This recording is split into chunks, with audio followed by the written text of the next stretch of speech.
Welcome to Driving School WA Tutorials.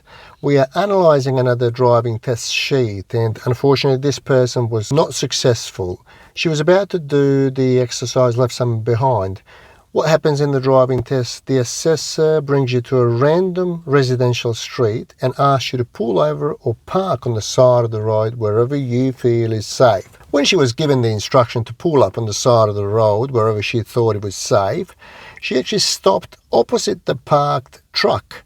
So there was a big truck parked on the right-hand side, obviously facing the opposite direction, as there was some construction site. So basically she blocked the street. The assessor prompted, it says here, the assessment was failed due to candidate required assistance, intervention to avoid a potentially dangerous situation. Truck parked on the right-hand side of the road and candidate parked car opposite the truck, blocking the road completely. Assessor prompted but no response. Assessor intervened verbally to tell candidate to move the car. So we urge everyone to keep an eye on things, where they're parking. If they need to correct it without too much of a delay, that's completely fine. Okay, so you're not going to fail if you recognize that you stopped where you shouldn't be stopped. If you correct it immediately, it should not be a big problem. In this particular situation, she was very nervous and she didn't recognize that she blocked the road, and assessor obviously asked her to move the car because she needed to clear the way.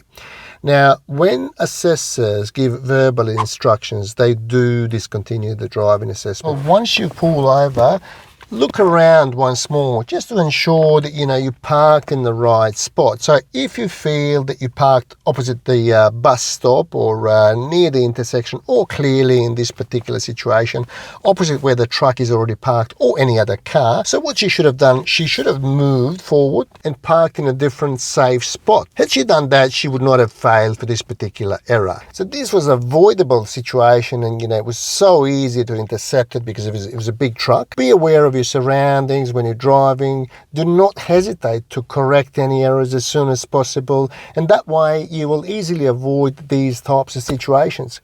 We thank you for watching, and we'll see you in the next video.